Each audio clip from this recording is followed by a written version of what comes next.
오랜 시간 동안 허브와 향신료는 인간에게 다양한 건강 효과를 제공해왔습니다. 몇 세기 전으로 거슬러 올라가 보면 고대 문명은 치료 목적과 음식 보존을 위해 이 자연의 성물을 활용했습니다. 오늘날에도 이러한 전통은 현대의학과 결합되어 더욱 발전하고 있습니다. 먼저 가장 유명한 허브 중 하나인 라벤더는 진정 효과로 잘 알려져 있습니다. 라벤더 오일은 불안을 줄이고 수면의 질을 높이는 데 사용되며 향수도 진정 및 스트레스 감소에 도움을 줍니다. 한편 민트는 소화를 돕고 위장 장애를 완화하는 데 효과적입니다. 민트차 한 잔은 식사 후 소화를 촉진하고 신선한 향기는 기분 전환에도 영향을 미칩니다. 향신료 중에서는 강황이 주목할 만한데 강황은 항염증 효과로 널리 연구되었습니다. 강황의 주성분인 커큐민은 관절염과 같은 만성염증성 질환을 개선하는 데 도움이 됩니다. 또한 후추와 함께 섭취하면 커큐민의 체내 흡수를 더욱 높일 수 있어 건강 증진에 더 큰 효과를 기대할 수 있습니다. 또 다른 중요한 향신료는 계피입니다. 계피는 혈당 수치를 안정시키고 혈액순환을 개선하는 데 도움을 줍니다. 많은 연구에서 계피가 제2형 당뇨 예방과 관리에 긍정적인 영향을 미친다는 결과를 보여주었습니다. 그리고 생강은 오랫동안 항염증 및 항산화 효과로 인정받아왔으며 메스꺼움을 완화하고 면역 체계를 강화하는 데 사용됩니다. 현대 생활에서 스트레스와 불규칙한 식습관으로 인해 우리의 건강은 종종 위협을 받습니다. 이런 상황에서 자연에서 유래한 허브와 향신료는 우리에게 중요한 치유의 도구가 됩니다. 이들은 단순히 식탁을 풍성하게 할 뿐 아니라 삶의 질을 향상시키고 우리 몸의 균형을 유지하는 데 필수적인 역할을 합니다. 결국 허브와 향신료의 진정한 가치를 이해하고 그들을 우리의 일상 속에 적절히 반영하는 것은 자연이 우리에게 준 가장 훌륭한 치유력을 누리는 방법일 것입니다. 두 번째 이야기. 어느 날 작은 마을에 사는 30살의 영희는 친구들과의 저녁 모임에서 독감에 걸린 친구로 인해 면역력의 중요성을 깊이 깨닫게 되었습니다. 항상 건강하다 자신했던 영희였지만 겨울이 되면서 자주 감기에 걸리기 시작하면서 면역력 강화에 대한 필요성을 느끼게 되었습니다. 그래서 영희는 면역력을 높이는 방법에 관심을 가지게 되었고 그렇게 그녀의 여정이 시작되었습니다. 먼저 영희는 인터넷과 여러 서적을 통해 면역력에 좋은 음식들을 알아보았습니다. 그녀는 면역력을 높이는 음식에 관한 정보를 모으면서 자신만의 건강한 식단을 만들어보기로 결심했습니다. 첫 번째 식단에는 병아리콩이 포함되었습니다. 병아리콩에는 면역력 향상에 도움이 되는 아연과 철분이 풍부하다는 사실을 알게 되었기 때문입니다. 영희는 병아리콩을 넣은 샐러드를 만들어 먹기 시작했습니다. 처음에는 쌉쌀한 맛이 입맛에 맞지 않았지만 시간이 지나자 그 고소한 맛에 점점 익숙해졌습니다. 두 번째로 영희는 마늘을 식단에 포함시키기로 했습니다. 마늘은 알리신 성분이 있어 항균 및 항바이러스 작용을 합니다. 영희는 마늘을 볶아 다양한 요리에 곁들였고 그 향긋한 맛에 즐거움을 느꼈습니다. 그는 국물 요리에도 마늘을 많이 넣어 깊은 맛을 더했습니다. 세 번째로 등장한 음식은 케일이었습니다. 케일은 비타민C와 베타카로틴이 풍부해 면역, 세포의 기능을 개선하는 데 도움을 줍니다. 영희는 케일을 스무디에 넣거나 샐러드로 만들어 자주 먹었습니다. 처음엔 질긴 식감을 싫어했지만 점점 그 건강한 맛에 익숙해졌습니다. 네 번째 음식은 견과류였습니다. 견과류에는 오메가3 지방산과 비타민 E가 풍부해 염증을 줄이고 면역 기능을 강화합니다. 영희는 하루에 한 줌씩 아몬드와 호두를 섭취하며 간식으로 즐겼습니다. 다섯 번째는 고구마였습니다. 고구마는 항산화제인 베타카로틴이 풍부해 피부를 보호하고 면역 체계를 강화합니다.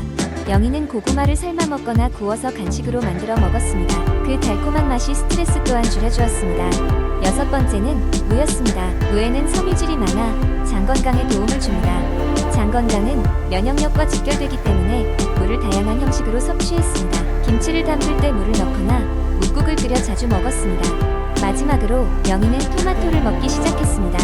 토마토는 라이코펜은 물론 비타민C가 풍부해 면역력을 강화합니다. 그는 샐러드에 토마토를 넣거나 집에서 만든 파스타에 추가하여 먹었습니다. 시간이 흐르고 영희는 몸의 변화를 느낄 수 있었습니다. 이전보다 튼튼해진 몸에 감기 한 번 걸리지 않았고 피로감도 줄어든 것 같았습니다.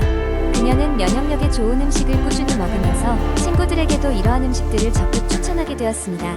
결국 영희는 면역력을 위한 음식의 중요성을 몸소 체험했으며 이는 그녀의 일상에 큰 변화를 가져다 주었습니다. 친구들과의 모임에서도 건강한 음식을 추천하며 면역력의 중요성을 이야기하게 되었습니다. 영희는 이제 면역력 강화 전문가가 되어 주변 사람들에게 건강한 삶을 전파하고 있습니다. 세 번째 이야기. 아침마다 거울 앞에 서면 유리는 나를 드러내고 있었다. 지난밤에 뒤척인 흔적이나 오래된 흉터, 그리고 사라지지 않는 여드름. 피부는 사람의 첫인상을 결정짓는 중요한 요소 중 하나였다. 어린 시절에는 중요성을 잘 몰랐지만 20대 중반을 넘어서면서 스킨케어의 중요성을 깨닫게 되었다. 스킨케어는 복잡하고도 섬세한 여정이었다.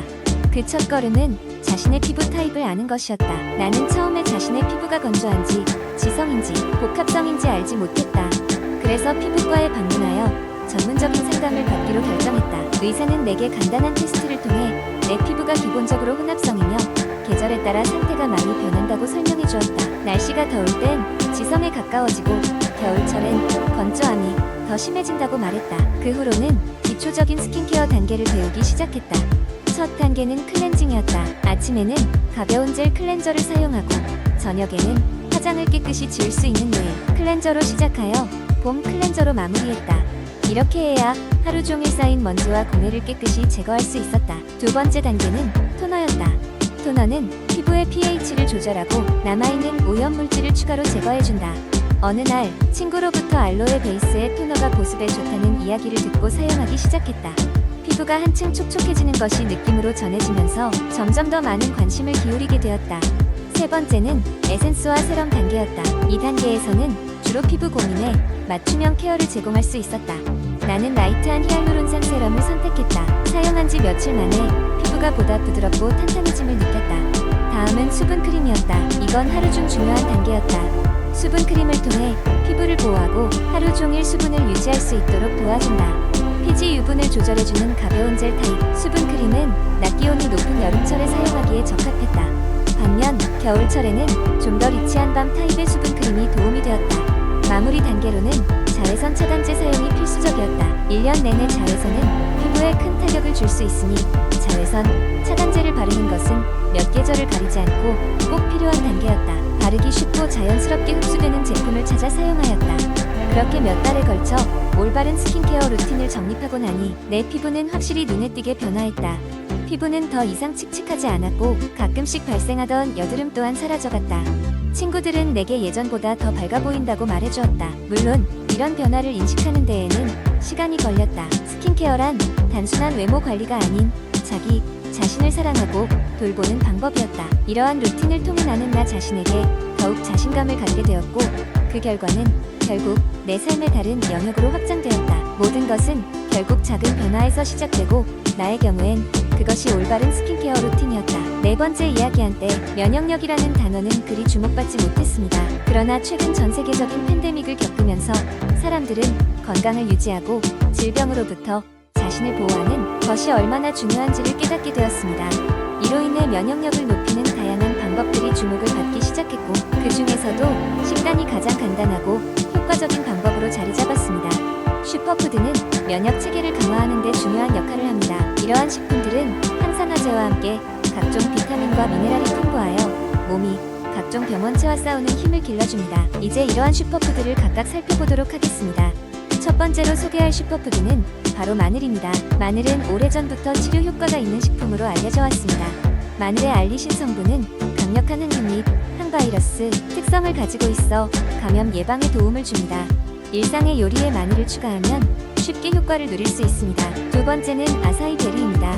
작고 보라색인 아사이베리는 강력한 항산화 능력을 자랑하며 면역 체계를 증진시키는 데 큰 역할을 합니다. 여러 연구들이 아사이베리가 체내의 해로운 산화 스트레스를 줄여주고 항염증 작용을 한다고 밝혔습니다. 아사이베리를 스무디에 넣거나 말린 형태로 섭취해보세요. 세 번째로 블루베리를 소개합니다. 블루베리는 가장 잘 알려진 슈퍼푸드 중 하나로 비타민C와 항산화제가 풍부합니다. 블루베리를 꾸준히 섭취하면 감기와 같은 감염병의 저항력을 높일 수 있습니다. 아침 시리얼에 넣거나 간단하게 간식으로 즐겨보는 것은 어떨까요? 네 번째는 시금치입니다. 시금치는 철분과 비타민C의 탁월한 공급원이며 이러한 성분들은 면역 체계를 지키는 백혈구의 기능을 향상시킵니다. 시금치를 샐러드나 수프로 만들어 자주 섭취해보세요. 다섯 번째 식품은 귀리입니다. 귀리는 섬유질이 풍부할 뿐만 아니라 베타글루칸이라는 독특한 성분을 가지고 있습니다. 이 성분은 면역세포를 활성화하여 체내에서 병원체의 침입을 즉각적으로 막아줍니다. 아침 식사로 간편하게 귀리죽을 먹는 것도 좋은 방법입니다. 여섯 번째는 터메릭입니다. 커큐민이라는 강력한 성분을 포함한 터메릭은 항염증과 항균 효과를 가지고 있으며 면역 체계를 자극하여 신체의 방어력을 높입니다. 터메릭을 요리에 사용하거나 터메릭 라떼로 즐기는 것을 추천합니다. 일곱 번째는 녹차입니다. 녹차에는 에크라는 강력한 항산화제가 포함되어 있습니다. 이 성분은 여러 연구에서 면역력을 강화하는데 효과적임이 입증되었습니다. 꾸준히 녹차를 마셔보세요. 몸이 한층 가벼워지는 느낌을 경험할 수 있을 것입니다. 마지막 여덟 번째는 생강입니다. 생강은 소화 기능을 돕고 면역 체계를 활성화하는데 도움을 줍니다. 생강차로 즐기거나 음식에 간단히 첨가하는 것만으로도 신체 방어력을 높일 수 있습니다. 이 모든 슈퍼푸드들은 각자 고유의 장점을 가지고 있으며 특별하고 복잡한 준비 없이도 일상 속에 쉽게 접목시킬 수 있습니다. 꾸준히 이러한 슈퍼푸드들을 섭취한다면 면역력을 증진시키고 더 건강한 생활을 누릴 수 있을 것입니다. 지금부터 이 8가지 슈퍼푸드를 특별한 레시피나 요리에 추가해보세요. 당신의 몸은 분명 감사할 것입니다.